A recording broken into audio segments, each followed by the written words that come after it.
और इंडियंस न सिर्फ डिप्लॉय हो चुके हैं बल्कि उनकी डॉक्ट्राइन जिस तरह वो रिवॉल्व कर रहे हैं, रशिया से सीख रहे हैं। यूक्रेन वो बाकायदा उन्होंने पूरे वॉर रूम बनाए हुए हैं जहां वो यूक्रेन जंग से सीख कर अपनी आर्मी को रियल टाइम में अडॉप्ट कर रहे हैं कि हमने वही इक्विपमेंट हमारे पास है रशियन जो हमने पाकिस्तान के खिलाफ इस्तेमाल करना है। जब नासा ने, यह पूरी दुनिया जो है वो इस चीज़ को मानती है कि भारत चांद पे पहुंच गया है, क्यों कुछ पाकिस्तानी ये मानने को इनकारी हैं? क्या इसमें कुछ शर्म है? क्या इसमें कम अक्ली है? साइंस का पता नहीं है? या इतने झूठ बोले हुए हैं ज़िंदगी में भारत के बारे कि समझते हैं कि नहीं वो तरक्की नहीं कर सकते? Ladakh is a bluff. उनका टारगेट गिलगित बल्तिस्तान और स्कर्दू है। इस वक्त इनको इतनी ताकत कभी नहीं मिली थी पिछले 100 साल में जितनी आज इनके पास है। आज न्यूक्लियर वेपन्स इनके पास है, आर्मी इनके पास है। हम जर्मनी को कर्जे देते थे। ओ भाई, कौन सा ऐसा वक्त था यार, मुझे भी दसो यार, मैं जानना चाहता हूँ। अब्दुल सत्तार साहब पाकिस्तान के फॉरेन मिनिस्टर हैं, जनरल मुशर्रफ के दौर में कैरियर डिप्लोमेट थे। उनकी बुक है पाकिस्तान फॉरेन पॉलिसी, पढ़ें जाके। मैंने अपने जो लीडर्स हैं उनको मांगते देखा। एक जगह अमेरिका गए हैं, वो कहते हैं जी हमें $6 अरब दे दें, $2 अरब दे दें, पता नहीं कितने बातें हैं। ट्रस्ट मी, आखिर में करते करते उन्होंने कहा आटा ही दे दें।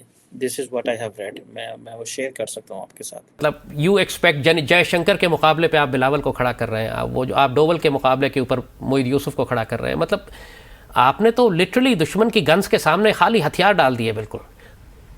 और जिस तरह पूरे कम से कम 1 करोड़ की तादाद में इन्होंने आरएसएस के लोगों में हथियार और वेपन्स और तलवारें तकसीम की हैं।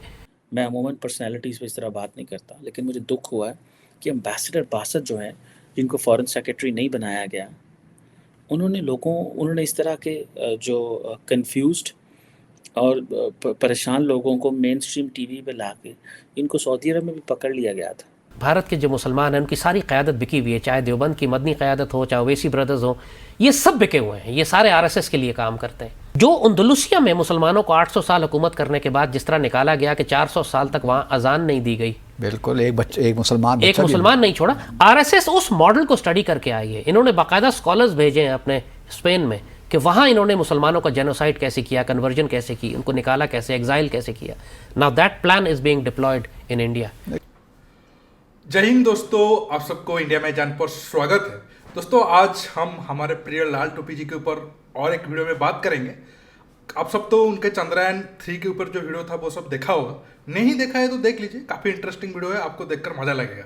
दोस्तों, आज हमारे लाल टोपी जी फिर से एक भविष्यवाणी किए हैं और उनका क्लेम ये है, भारत बहुत जल्द पाकिस्तान के ऊपर अटैक करके पीओके गिलगित बाल्टिस्तान वो जो एरिया है वो अपने कब्जे में ले लेगा। देखिए, पीओके तो हमारा है, गिलगित बाल्टिस्तान भी हमारा है, वो तो हमारे पास होना चाहिए। लेकिन सवाल ये है, हम उसके ऊपर अटैक करके लेंगे या पाकिस्तान खुद वो एरिया हमको गिफ्ट करेगा? ये सारे बातें तो डिस्कस हम करेंगे ही। अब्दुल बासित भाई, हिंदू बनिया 1 रुपया भी बगैर किसी वजह के खर्च नहीं करता है। हमारे यहाँ पाकिस्तान में एक माइंडसेट है कि दोनों न्यूक्लियर पावर्स हैं, लिहाजा अब कोई एटमी जंग दोनों मुल्कों के दरमियान कोई अफोर्ड ही नहीं कर सकता। यही बात आपने कही कि उनकी इकॉनमी तबाह हो जाएगी। और मगर बात यह है कि भारत ने पिछले 2 सालों में $100 अरब का कन्वेंशनल असलहा खरीदा है। $100 बिलियन ऑफ कन्वेंशनल वेपन्स उन्होंने S-400 सिस्टम। लेकिन उसकी वजह से हमारा न्यूक्लियर थ्रेशोल्ड नीचे आ गया है ना। न्यूक्लियर थ्रेशोल्ड, उनको मालूम है कि हमारा न्यूक्लियर थ्रेशोल्ड क्या है, और द डॉक्ट्रिन जो वो बिल्ड कर रहे हैं वो इसीलिए है कि हम अपने न्यूक्लियर वेपन्स तक जा ही ना सकें, क्योंकि हमारे पास उनकी इस कन्वेंशनल फोर्स को रिस्पॉन्ड करने के लिए कंपैटिबल फोर्स है ही नहीं। जो कोल्ड स्टार्ट डॉक्ट्रिन है, उनकी कोल्ड स्टार्ट को अब उन्होंने डेवलप करके पहले इन्होंने इंटीग्रेटेड बैटल ग्रुप्स बनाए। इंटीग्रेटेड बैटल ग्रुप्स के बाद अब वो थिएटर कमांड पर आ गए। थिएटर कमांड का मतलब है कि एक आर्मी जिसमें आर्मी, नेवी और एयरफोर्स तीनों शामिल होंगी अंडर वन कमांड। और ये इन्होंने सारी की सारी पाकिस्तान के सामने लाकर लगाई हैं। और पिछले 1.5 साल से जितनी मिलिट्री एक्सरसाइजेज और ट्रेनिंग ये अपनी आर्मी को करवा रहे हैं, स्पेशली रिवर इंडस क्रॉस करने की, इन्वेजन्स की, पैराड्रॉप की, बिहाइंड एनिमी लाइंस ड्रॉप करने की, एयरबॉर्न डिविजन्स की, एम्फीबियस लैंडिंग्स की, और दुनिया की सारी एयरफोर्सेस के साथ ये फ्लाई किया है इन्होंने टेक्निक सीखने के लिए, रिफाइन करने के, स्पेशली विद दोज एयरक्राफ्ट जो हमारे पास है, यानी F-16 जो हमारे सामने। इंडिया पागल है, ये सब कुछ कर रहा है पिछले 2 साल से। इसने $100 अरब का असला खरीदा है और कम से कम 8-10 वो तो चीन के खिलाफ खरीद रहे हैं ना। बट डिप्लॉयमेंट तो राजस्थान में हो रही है। डिप्लॉयमेंट तो आप डिप्लॉयमेंट थोड़ी बहुत उस तरफ भी कर रहे हैं। Ladakh is a bluff. उनका टारगेट गिलगित बल्तिस्तान और स्कर्दू है। चीन के लिए, चीन को क्रॉस तक लद्दाख में ये मुमकिन ही नहीं है इनके लिए कि चीन के खिलाफ ये कोई इन्वेजन करें या कोई जंग। They want to take over Gilgit Baltistan. इन्होंने इंडस रिवर क्रॉसिंग जो बार बार ये प्रैक्टिस कर रहे हैं, ये किसके खिलाफ है? शायोक रिवर के साथ जो एक्सेस बना रहे हैं ये स्कर्दू में आने के लिए, किसके खिलाफ? This not against China.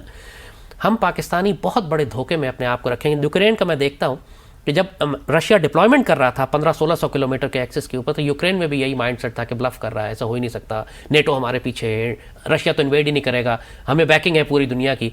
Russia ने इन्वेजन कर दी। हम पाकिस्तानी भी इसी ब्लफ में हैं। और इंडियंस न सिर्फ डिप्लॉय हो चुके हैं, बल्कि उनकी डॉक्ट्राइन जिस तरह वो रिवॉल्व कर रहे हैं, रशिया से सीख रहे हैं। यूक्रेन वो बाकायदा उन्होंने पूरे वॉर रूम बनाए हुए हैं जहां वो यूक्रेन जंग से सीख कर अपनी आर्मी को रियल टाइम में अडॉप्ट कर रहे हैं कि हमने वही इक्विपमेंट हमारे पास है रशियन जो हमने पाकिस्तान के खिलाफ इस्तेमाल करना है। मुझे ज़ाती तौर पर जैसे अर्ज़ किया, बार बार मैं कह रहा हूँ कि पाकिस्तानी कौम को मैं वार्न कर रहा हूँ कि ये लोग कहते हैं आर्मी को बताएं, उसको तनख्वाह मिलती है, फ़ौज का काम है। बात ये कि ये जंग क्या यूक्रेन में सिर्फ फ़ौज लड़ रही है या पूरी कौम को संभालना पड़ रहा है? अब ये जंगें फ़ौज की नहीं होती, अर्बन वॉर शहरों में लड़ी जाती है। यूक्रेन के शहर खाली हो चुके हैं और खंडर बन चुके हैं। वहाँ पे उनके पास लड़ने वाले फ़ौजी ख़त्म हो गए। अल्लाह के फजल से हमारे पास आबादी है 25 करोड़ की, हमारे पास सिपाही ख़त्म नहीं हुए। प्रिय लाल टोपी जी का ये क्लेम है, भारत ने पिछले कुछ सालों में $100 बिलियन का हथियार खरीदा है और इंडियन आर्मी का ज़्यादातर फोर्स पाकिस्तान साइड बॉर्डर पर तैनात है, तो हम पीओके के ऊपर अटैक करेंगे और हमारा गिलगित बाल्टिस्तान और पीओके वापस ले लेंगे। देखिए, पीओके और गिलगित बाल्टिस्तान तो हमारे साथ कभी ना कभी एक दिन तो मिलेगा ही, उसमें तो कोई डाउट नहीं है।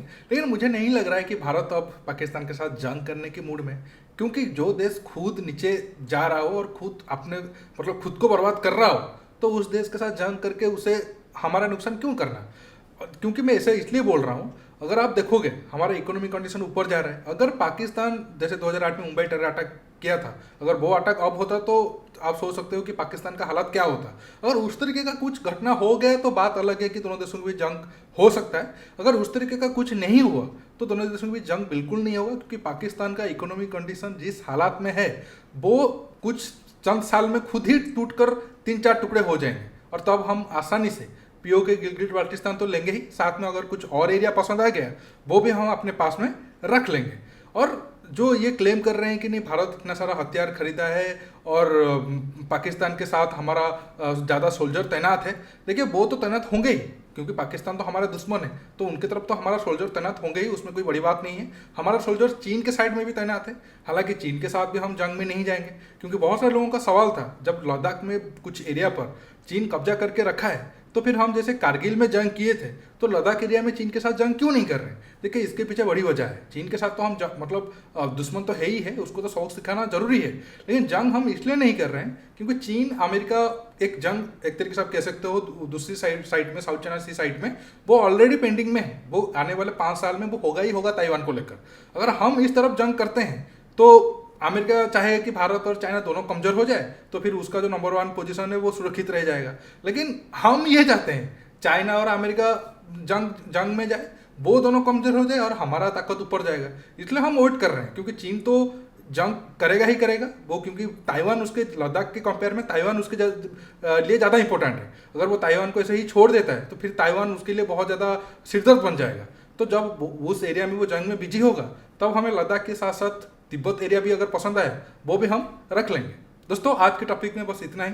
आपको ये वीडियो कैसा लगा नीचे कमेंट बॉक्स में कमेंट करके बताइए, और ये वीडियो को ज़्यादा से ज़्यादा लाइक शेयर करने के साथ साथ आप मेरे चैनल को सब्सक्राइब करिए, और सब्सक्राइब बटन के पास जो बेल आइकन है उसे प्रेस करना बिल्कुल मत भूलिए। दोस्तों, रुकता हूँ, बहुत जल्द और एक न्यू टॉपिक के साथ मिलूंगा। नमस्कार, जय हिंद।